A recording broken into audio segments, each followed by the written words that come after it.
Dollar. Dirt and money, no soul. Had to go and get it, ain't no time to kick it. Got a stack and flip for my foes. Dollar. Please tell me you can hear me. Don't turn your back and don't neglect me. Just let me know if you need me. Dollar. Let me watch out for my partners. Keep my money long, get my team strong. Let me run away from my problems. All right, man. We got another video today. We got 20 minutes of influencers going broke in 2016. That's in 2026. I mean, why say that? Why do you always mix that? 2026. There you go. Man, let's get it. What's good? Welcome to the chat. So I went from having a fat ass house. I had to downsize to an apartment because I had to make that YouTube money stretch. Most of these people are broker than if they were working a regular job. The reality of being a content creator with over 200,000 followers is I'm broke. I went from making, I would say, an average of like 60 to like 120,000 a month just on Twitch. Went from like 60 to 40 grand a month, then 20 grand a month, then 10 grand a month, and then I had a month where I made 2 grand a month. Influencers are going broke. At their peak, these creators were pulling in tens and sometimes hundreds of thousands of dollars a month. And now they're barely making rent. How on earth is that even possible? Oh wait, I know how. I spent thousands of dollars to spend the day at the Beverly Hills Hotel with my friends, and we're here. I've stayed here like 25 times. And that's the part. And we're here. Like what? I might go by full screen. Let me see. But what's your thoughts on this? People living above their means, priorities, like everyone trying to keep up with the next person. That's one thing. Like, I'm not looking at what the next person doing, because y'all would drive yourself crazy trying to keep up with everybody else that's around or in the same space that you're in. Yeah, because I ain't gonna hold you. That's one of the biggest things when it comes down to content creators. I really think a lot of them are too busy trying to keep up with the Jones, keep up with the next one. This like these NBA players, what you said, all they did say 10 mil is not enough, which it is enough. You just don't know how to like constantly keep liquidating your income. But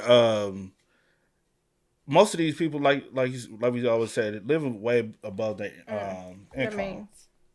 I always stay in a bungalow, but these days I got a cabana at the Beverly Hills Hotel pool. It was $2,500. Most influencers live in a financial fever dream. They treat a high-income month like a permanent salary instead of a temporary spike. They throw money around like a hot... Y'all want full screen?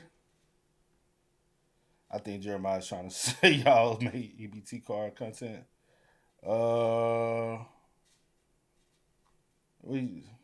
I seen what Jeremiah said and I ignored him because I didn't know what he meant. Y'all want full screen or keep it this way?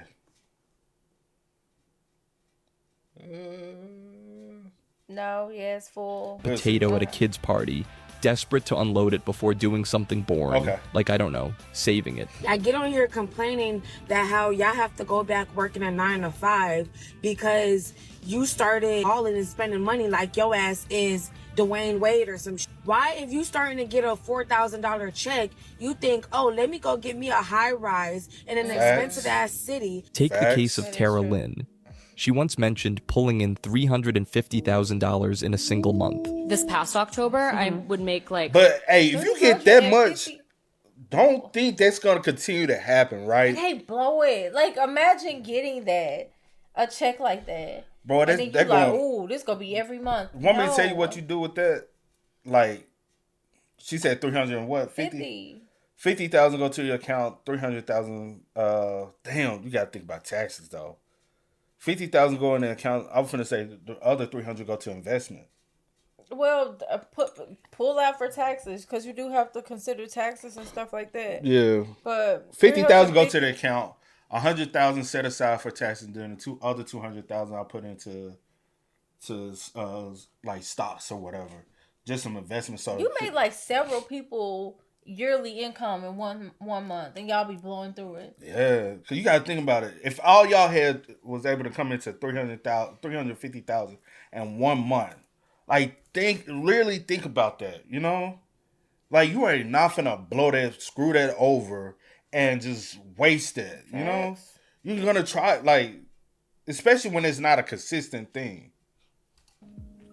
Like 100 to 150K a month. So now it's like 350 a month. With that kind of income, most people would immediately retire. You could invest in dividend stocks to secure a yearly income or live off the monthly interest in a high-yield savings account. True. The options for growth are endless. But Tara didn't do any of that. Instead, she ended up effectively flat-out broke. And as you can imagine, the internet had no sympathy for her. What the hell do you want us to do about the fact that you're going broke because you couldn't budget your $10 million a year that you made and you spent it all on a mansion and did an extra $1 million in renovations that you didn't need? And last time I checked, you also had bought a house in New York. It was an apartment, but like most people can't even afford one home. You've had two. The sad reality is that many of these creators are financially illiterate. And can you blame them? We were never taught about money in school. We all remember that the mitochondria... Should have took you with some accounting classes. Can you blame them? We were never taught about money in school. We all remember that the mitochondria is the powerhouse of the cell. That was practically tattooed on our brains. But nobody mentioned taxes, debt, or compounding interest. These influencers are young, they get swept up in the LA lifestyle, and they simply blow it all away. Did y'all see that video of that girl asking how all the OG influencers were making $30,000 to $50,000 a month and now they're broke and e-begging on TikTok? Like, what happened to all that money? So as somebody who accumulated over 2.5 million subscribers on YouTube back in 2015, and I was literally living in LA, so I witnessed a lot of this, I'm gonna give you guys the breakdown on what happened with that money. I can't speak for everybody, obviously, but just what I've seen. When I moved out there, I thought I was pushing it with my $2,000 one-bedroom apartment, but I had people living in the same building, just at the top floor. I was on the third floor, but they were at the top floor paying $20,000 a month. What you said though, 30 to 50,000 a month is low key a lot. That's extremely a lot, bro. On average, most people are not making that a month. Like a good paying job on a 9 to 5 income is $7,000 to $8,000 a month. That is a good ass paying job. You know what I'm saying? Like. It's insane. And then I had some friends that lived in mansions just for the sole purpose of wanting to be able to throw parties and have people come over and make content in there. Literally. What you said though, down there, 30K is some people's salary. It's a lot of people's salary. It's a lot of people. Like a lot of corporate jobs, you're gonna start off with 50,000 a year. You know what I'm saying? So you got to think about it. Like, how much, boy?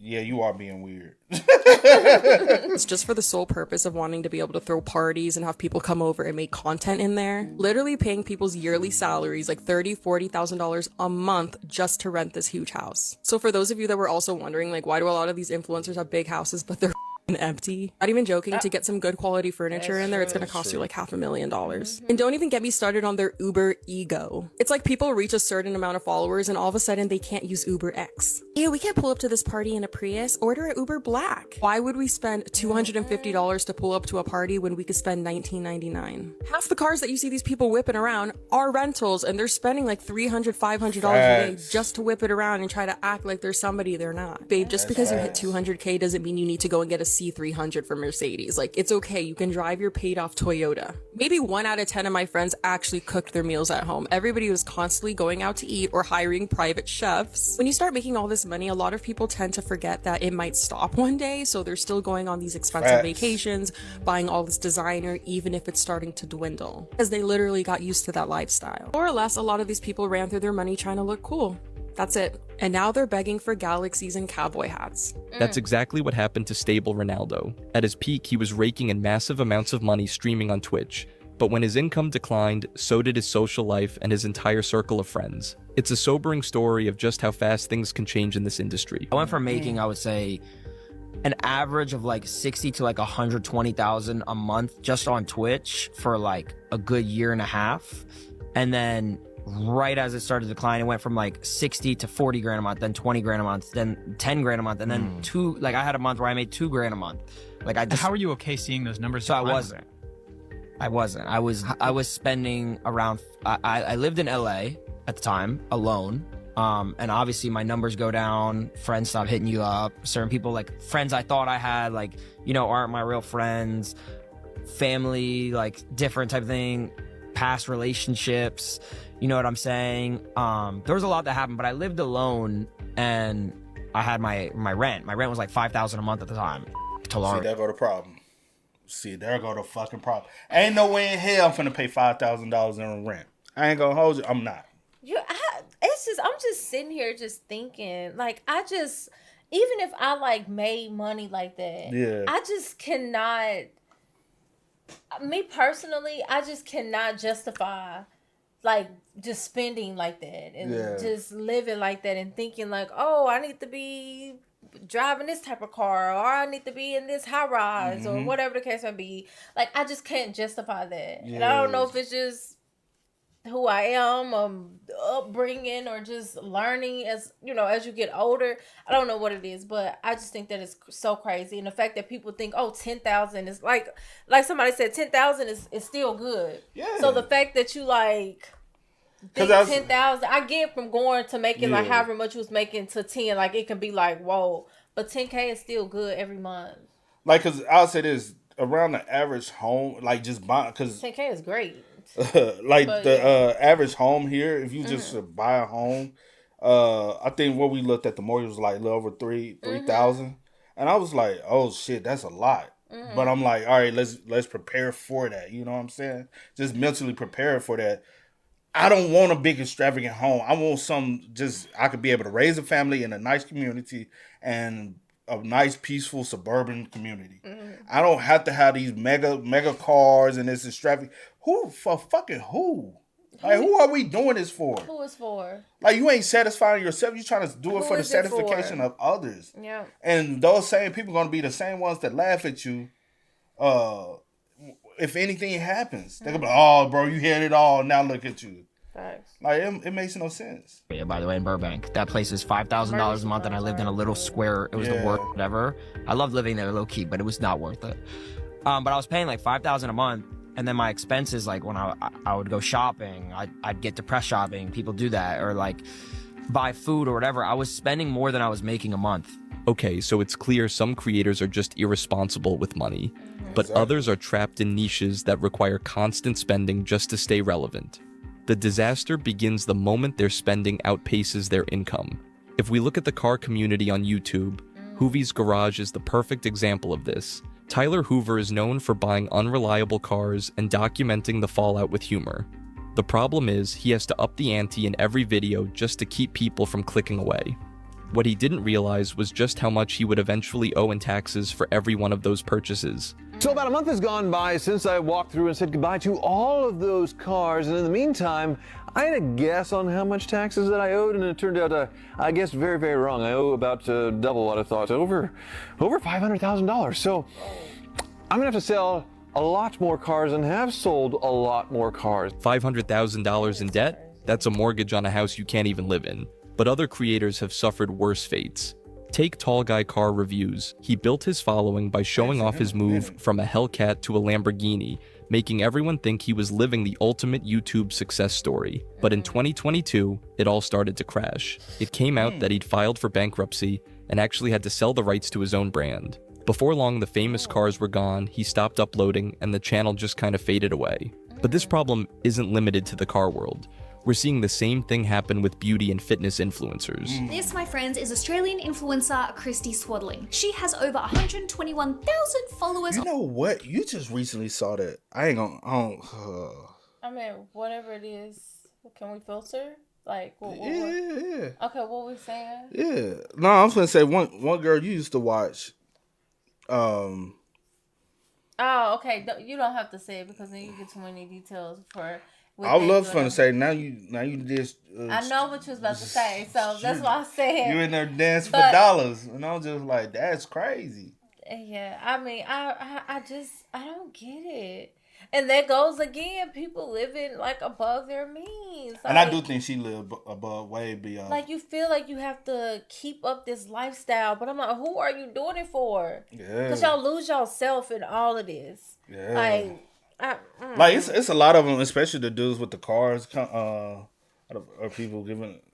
Oh no! Right, that's true. That's so true. Like CJ So Cool. At one point, big old mega mansion, all these cars, and everybody was tuning in for that content. And now, like, look at it. You know what I'm saying? Mm-hmm. The dude CJ on 32s. All this car content extravagant. Yeah, it pulled in him a lot of money, but like where like also that type of content is temporary too though. True. That is true. is Australian influencer Christy Swaddling. She has over 121,000 followers on her Instagram, where she flaunts her luxurious lifestyle, her designer bags, expensive cars. Come with us to get our new car. Girl, that's expensive. She has followers. You know what? You can go car shopping and not actually buy a car. You can be like, hey, come with us when we go car shopping, we browse and I'm gonna go look at this car, look at that car, look at that car. It's But a you new feel car like- every video. You know how some people, like, you go somewhere and you feel like you have to get something? Or they feel like people gonna be like, why y'all Why just y'all looking just at looking cars? at cars? You You ain't ain't buying buying that. nothing. Yeah, You ain't buying but that's what I want you to do. I want you to follow me on this journey as I I'm so decide to pick a car. We And gonna maybe look in at the end, I decided that it's probably not a good idea to purchase right now. we gonna look It at a is new what it car is. every day of the month. You know what? That's content for the next 6 months. Like, I don't get it. Worldwide, wishing they could be like her, live like her, carry Louis Vuitton handbags and Prada, drive around in muscle cars. The kind of That's the content that she problem. posts might seem cute and funny and relatable, but it actually denotes the uncomfortable truth that far from living the luxurious influencer lifestyle that you're led to believe, Christy is literally broke. While rich influencers lose everything by overspending, most creators never even reach that level of wealth. They are stuck in a constant grind for followers, views, and brand deals. It can be overwhelming and it rarely pays off. Sometimes I feel like I'm never going to achieve my goal or my dream of becoming a full-time social media influencer or content creator because of my financial situation, and it gets really discouraging because it's almost as if you can't or you shouldn't work so you can actually dedicate like a full 40-hour work week to just pursuing content creation, creating content, posting it, all of that. And it's almost as if you have to like be married to somebody who is rich, or you don't have to work in that relationship, or you have parents that can provide for you, and it's really hard if you're providing for yourself. And like, it just makes me sad because like it always feels so far away because all the expenses build up and I have to put content creation on the side to take care of business. And it just makes me so sad. Some creators... You know what this is? This is the sad reality of somebody wishing they was in somebody else's position. This is the sad reality of, I just want to be a content creator because I want to be a content creator, not because you truly have a passion for it. Because even if you have a passion for something, you're going to find a way to dedicate some type of time and energy. Yo, we had, when we were doing YouTube and doing all the music reactions, being lit doing the music reaction, we both had 9 to 5 jobs, bro. And we was grinding. Honestly, bro, I was working majority of the time 60 hours a week. Mm-hmm. Forced overtime. And I would come home on the weekends and, hey, we was like, hey, we got to knock out these amount of video. We're going to do it. And I'm going to go ahead and get a schedule. I come home after work. Let me edit a couple videos so I can have them queued up for tomorrow. And go back to work, working at 9 to 5. That's what we did. We did that for a long period of time. Why do everybody feel like they don't have to do that?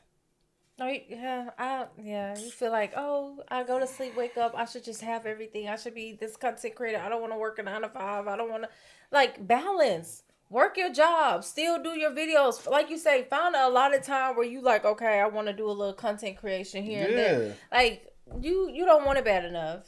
As far as, like, whatever you talking about money, baby, you got to work. And when I tell you, have to work to get, I'm confused. Like, the thing with me and see when we first started though, it's not, we didn't set out to be like these big superstar content creators where we literally were having fun with it until YouTube started coming around with the extreme copyrights and blocking every video. We just like, oh man, so we switched to content. That's all, and we found the new love for it. That's what you have to do. Everybody also is not trying to do the same thing everybody else does. Do we want to be IRL streamers or IRL content? No, we 100% enjoy doing what we do, man. We tell little stories here and there, and I know some people might get tired of reaction content, but we love it, man. Like, it's being able to not just sit there and watch, but also engage, and also have y'all engaged now, especially since we over here on Twitch with it now. And it's just like we all sit around, watch a video, and we talk amongst each other. And that's just a vibe, you know? Have amassed nearly 1 million followers, but still require a day job to pay their bills. They're beginning to realize that the so-called rich influencers they're trying to emulate are often faking their success just to stay relevant. I think all these influencers are lying about being rich. I've almost had 1 million followers. Broke is, well, not broke, but 1 million followers on which platform? Because not all platforms are equal, and not all content is equal. That's true. What you said, I agree with all of that. And also, people have to stop equivalating. Hold on, my bad. How I be punishing y'all? I laughed when he said, I was like, that's funny. My bad. But like people, they have to stop like equivalating followers and or stuff views to the dollar amount. Yeah, because that's not always, it doesn't always go hand in hand. Yep. But yeah. I don't know if so. I think some people also have to realize that some people that already have like all these followers or live this life, most of them already come from money. True. And that's another thing I feel like people fail to realize. What? I was gonna say, what's good, Muskie? What's good? Welcome. No, you go. Oh, hey. But yeah, like a lot of these people already come from money. Like mom and daddy or whoever already got bread. So it's kind of like it's easier for them already to like put up this like, oh, I got this from doing this, or I have this brand deal. And that's another thing. That's also with brands. That's a whole nother story. Like, because we've left so many things on the table because things just don't align with us. I'm not just going to do something for $1. Like if it's something that I don't use or I don't believe in, thank you for the opportunity, but no thank you, because I'm not doing it. I can't fake being into something just because you throwing me $1. Yeah. I ain't gonna hold you, y'all. We done got flooded with little stuff like that. We have never even music, folks still reach out to this day wanting us to do music reaction, and it's for big artists. We like, nah. Like if I don't listen to your music on Welcome the regular, to the chat. What's that, Mama Sa? Ma. Can I call you Mama Sa? Mama Sa? Is that how you say Mama Sa? But yeah, like if I don't listen to your music on a regular, if I don't use your product on a regular, if I don't play this whatever, if it's like some type of game or like whatever it is, if I don't do it, I just can't like force myself. I can't fake it. Yeah. Like I just can't. I appreciate you, reaching out, but I just can't fake it. And now if somebody came to us and it's something I actually believe in, of course I do it. But other than that, I can't do it. Yeah. No, thank you. Yeah, because like somebody said, a million on TikTok is equivalent to like 10,000 on YouTube. Like we ain't got the biggest platform. We set out goals every year, but also it's not necessarily always in your ballpark of how big you grow. Right. Sometimes the algorithm just works better for other people, right? Yeah. And also you got to quit looking at people as such and such got 1 million, and then you only got 200,000. That person got 200,000, probably making more money than that person with 1 million. Trust and believe. Almost had 1 million followers. Broke is well, not broke, but like I go to my regular minimum wage job every single. She would, so we ain't gotta spend no money. With Fenty? Yeah. I use Fenty every day. All day, 5 days a week. Clock in. That's how I pay all of my bills. Is that my thing? I did my taxes and I only got 3 brand deals this year, each for $2,000, which works out to like $500 extra a month. Amazing, gorgeous. I can never be happier. But I'm just saying $500 a month is not livable. But I am super grateful for it. But I'm saying that's all that I got. Like if you could see, And I think just these influencers are lying to you. I think because they're either trying to sell you a course or tell you how great their life is after, you've insulted them. But there's nothing up here. I'm up here now with everybody else, and I'm telling you that there is nothing up here. And the is this? Okay, maybe you can argue that follower counts aren't everything these days. It's the views and engagement that make you money. But in reality, creators are entirely at the mercy of the platforms they post on. Exactly. TikTok, for example, won't pay creators a cent unless their videos are over a minute long.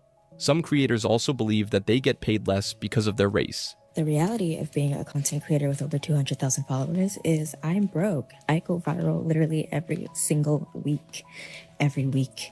I got like over 8 million views this past month. I have like loyal fans, but I'm just like, I had $101 in my bank account yesterday. Last month, the Creator Fund paid me like $70 because I make a lot of short form videos that aren't over 1 minute long. And I'm going to keep saying this, like, people are not paying Black creators. I have verified. And this, that is, what she's saying is true, but also what she's saying is kind of not true. Because we all do, if you understand content, you understand marketing, you understand how all this this goes, right? You know what I'm saying? The lighter you are, is the easier to market. That's just, that is what it is. That's been a thing. You know what I'm saying? But you already told off on yourself. You don't do long enough content, and even though you post and you go viral, it's not being. Make sure that you're checking off everything. Yes. Like, post your content. Make sure, like, if it's supposed to be over a minute or whatever for you to get paid, Stretch it like to the a max, try to stretch it to a minute. Find something so that you can make sure that you meet in that 1 minute threshold. Like, I don't know. Like, I agree, but I don't agree. I don't agree. I agree, but I disagree. That's what I'm trying to say. Because you're not doing everything that you need to do so that you can, Companies and businesses commenting on my videos trying to be relatable. And it's just like, you guys won't pay me. Like, it gets to a point, I'm getting like really frustrated because this has been my career for a while. Like, I used to make a lot more money on social media, and I feel like as my platform grows bigger and bigger, people get this idea that like, you must be doing very, very well, like even better than before. And I'm just like, dude, what? On other platforms, your income changes depending on your niche. But even if the money is good, the rules can change overnight. A single copyright strike on an intro song can demonetize your entire channel in seconds. Without a backup plan, your income disappears instantly. So I went from having a fat ass house, I had to downsize to an apartment because I had to make that YouTube money stretch. This is when I was like shitting on 9 to 5s. I told myself I would never get a 9 to 5 because I was making so much bread on YouTube. I'm like, hell nah, 9 to 5 not for me. Like, I'm not working no job. Hell nah, I just graduated high school. I'm not going to college. I don't need college. I'm making 15, 20K a month. Let's really get into it. Cause y'all know the internet is talking. But your problem is you had an ego, and you got humbled by. I was about to say, like for really, it will really humble you. Like, At the end of the day, me and C we got degrees. We went to college. Yeah, we got a little student loan debt. That just comes with it, right? Anything ever happens, me and C have already talked about it. We don't mind ever going back to a 9 to 5. I would never sit here and say I would never go back to a 9 to 5. Honestly, I would go back to the 9 to 5 I had before I. Like, I would never sit up here and say that. Who am I? Like people, and also I feel like people get to a point they feel like they too good for shit. Yeah. Like, please don't ever think that. Talk your shit, C. No, I'm not talking shit. No, I'm saying, but, I'm saying talk your shit. Yeah, I know. When you say that, I know when you say that, it puts pressure on me. Go. But for real though, like, I don't know. I just don't really get people like that. And I just don't vibe with people like that because I just think that that's the craziest thing that you could ever say. All this could be gone tomorrow. You know what I'm saying? So why would you sit and say, I will never do this, I will never do that? Yeah. Like, knowing that this is not consistent. Yeah. Like, this is not... Because I'll say this, if anything ever happened, I'm most definitely 100% try to go back to my previous 9 to 5. I'm going to grind it out for a year and a half and I'll be back. I'm 6 figures easy. 6 figures easy. Because I know that job and I know what to do to excel at that job. When I was there, I was also focused on getting this. So I was like, 1 foot in, 1 foot out. They wanted me to go harder. I'm like, hey, because... Bro, if I stayed at that job, bro, literally, I would probably be making $300,000-$400,000 right now. Right now, 100% making $300,000-$400,000 a year.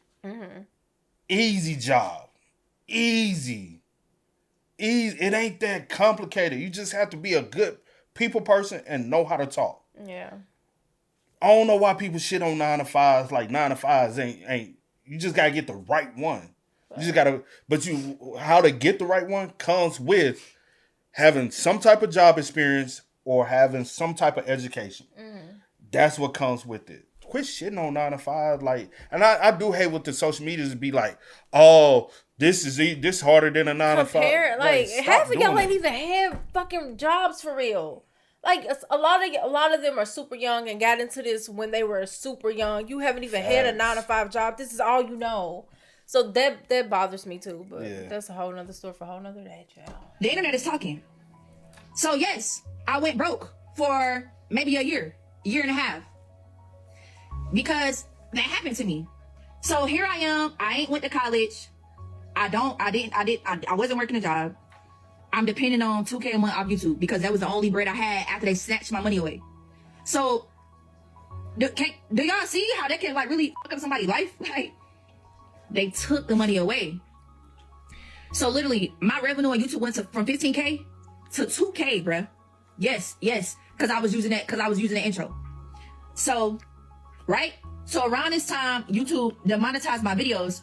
That's when my life came at a stop. Like, I was dependent on YouTube money. That was like my main go-to. So when YouTube snatched my money for using that sample instrumental, even though my voice was on it, even though I low-key mixed up the beat, they still snatched my money. It's no wonder we're seeing influencers quit social media and return to 9-to-5 jobs. One creator admitted that she quit because the financial instability was too unbearable.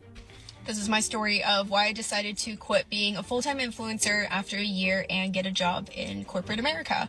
And I wanted to share this because I feel like being an influencer is such a, I don't know, kind of like coveted job right now, or at least people are really interested in what it actually means to be a full-time influencer. And I don't know, I just want to give you guys kind of like a look behind the curtain. So I've been in the social media game since 2016, really just fell into it very serendipitously. Honestly loved it. I did it all throughout college, and then I decided to go full-time after about a year or so post-grad. I was like, may as well try and do this thing. And after a year, I was like, you know what? I just don't think that this is for me. So reason number one why I decided to not be a full-time influencer anymore is honestly money. This came down to stability and my long-term goals, and I felt like I could just reach those financial goals quicker if I wasn't an influencer, essentially freelance, and I just had a very stable and traditional job. I honestly think that in order to be a full-time influencer or just working freelance in general, you have to be very savvy with your money. Like, you have to be financially responsible because your income will ebb and flow so much. I had months where I made more than I ever thought was even imaginable from sponsorships, and then I would have months at like the start of the year or just, you know, like during those dead times where I would honestly have like maybe one sponsorship and I didn't really have any money coming in. So she was 100% relying on sponsorships, not ad revenue. Like, I'll say this, me and C never have, again, received a cent from sponsorships. Ad revenue, I think we at this point where we know downtime and good time when it comes down to it. So we know what months are good, what months are bad. So you already go ahead and mentally prepare yourself for those bad times. We do. And we also prepare ourselves for those good times, which we do. You have to understand the platform you're on and understand the balance, you know? So I'd have to be really smart with my finances and just like budget everything to a T. I also may have jumped into being a full-time influencer sooner than I wanted to, and I had to bust my ass to honestly make as much money as I wanted to every month. I was taking on, I'm not even joking, like 12 sponsorships a month just to make ends meet. Relying on 12 sponsors a month is like running on a treadmill you can never get off. At that point, every video you post has to be an ad. But if you turn your brand into a 24-hour infomercial, your long-term credibility could suffer. After all, if every product is supposedly the best you've ever used, the audience stops trusting you. Eventually, your influence fades and the sponsors disappear, leaving you broke and burnt out. So what is the lesson in all of this? It sounds like to survive long-term, creators have to build a brand first, not just a portfolio of sponsors. This requires winning over an audience with a unique personality or skill set before ever trying to sell a product. It's a grueling process that doesn't pay off in the short term, but it is the only real path to lasting success. Here's why your favorite influencers that you want to trade lives with probably aren't living as lavish of a life as you actually think. For starters, most people think that you just make money by posting your life on Instagram and TikTok. But in actuality, they don't really pay you anything, maybe pennies on the dollar for views. And there's a huge difference between followers and customers. Now, how your favorite creators actually make money and create a life of freedom for themselves is by creating a personal brand. You see, you create a personal brand where you have a certain demographic or audience that resonates with what you have to say or what you're exuding to the world. Then people get to know, like, and trust you enough to buy your product and service that you're pushing to the audience, and that's how you actually make money. Having a personal brand... What's good, Mikey? Welcome. What's good? It's probably the biggest asset that you could own in 2026, because once you've cultivated that community and you have something that resonates to a mass audience, then you can create your own business on top of that and sell to people that you're trying to help, and then it's your own. You see, that's where I realized a few years ago that like influencing wasn't for me, but creating a business and a personal brand was. See, I wasn't trying to look cool on social media or get a bunch of views, but I was trying to resonate with a certain audience and help as many people in a positive way as I could. Just by being authentic and consistent, fast forward 4 years later, and I've been able to scale a 7-figure company all through my personal brand. And no, it's not all roses and butterflies. There's a lot that goes into it between employees, customers, financing, systems, insurances, everything in between that you could think of. And every day there's some type of a fire. But I wouldn't want it any other way. And I truly do feel extremely blessed for the life I've been able to build for myself. So the next time you see your favorite influencer get all these views or all these likes, think about a personal brand in the end and see what they're actually doing. And then maybe you might not want to emulate their life because it's just all fake. Once a brand is established, creators can take on sponsorships, but the most successful eventually pivot from selling other people's products to launching their own. They leverage the trust they've built to create income streams they actually control. But even at the top, longevity comes back to financial responsibility. I'm going to end it right there because a little bit repetitive. Because at the end of the day, how I want to say it, just be smart. like stop thinking money. Stop thinking about. I was going to say, I do agree. I definitely be smart. I feel like more people need to be humble. I think when people use that word, people kind of like, why are you trying to humble me? Why I gotta be humble? Yeah, you know what I'm saying? Yeah. It has become like such a negative thing. And I'm like, but definitely, like, don't lose yourself in this space. Yeah. You know, I feel like a lot of people have lost themselves and they're just chasing something, which is $1, and that can lead you down a road of... You remember what you want to say? No, I remember a situation. Somebody I know, and I told you about. Somebody I know went from a 6-figure HR job, chill job, for a top company, a company a lot of us work with. Yeah. You know what I'm saying? A lot of us pay bills to every month. Matter of fact, no, she's going to that company now. The other company was a good-ass job. As a good car company job. She left that and went full-time content creator. And I was like, are you really making on social media what you're making on your 9-to-5? If not, don't ever leave the job. And it's not just, I made that one time a month. Are you consistently making the same thing you make on your 9-to-5 job doing content creation on the side? Yeah. What have you not been through? I'm not talking about me. Oh, yeah. I'm not talking about me, myself. It's somebody else. So you got a story time every day. Yo, like literally. Yo, he do have a story time. Shorty went from every making day. over 6 figures for a fire-ass company. A lot of people want to work at this corporation. And I honestly think with her, just like a lot of other people, they are on the outside looking in to this world and thinking that, oh my gosh, that's so awesome, I could do that. Like it's whatever, you know what I'm saying? Because people make it look good, people glamorize and do all this other type of stuff, but it's not what you think it is. Like it's not at all. And a lot of these people are miserable, unhappy. And you want me to tell you, she done went back to the corporate world, and she's happy. She's happy. She still do social media on the side, but she's not giving it her all. And she was one of those who was starting to have to rely on sponsorships to try to get what she wanted. No, he do. He know everybody in his mom and their mama, child. But hey, y'all spam us up, man. Y'all let us know y'all thoughts in the comments for it down below, man. But until next time, y'all know how it go, man. I do go by the name DJ New Kid. This is Sierra Nicole. We are. Kid and C. We are. B. Get it, ain't no time to kick it. Got a stack and flip for my foes. Dollar, dollar, dollar, dollar.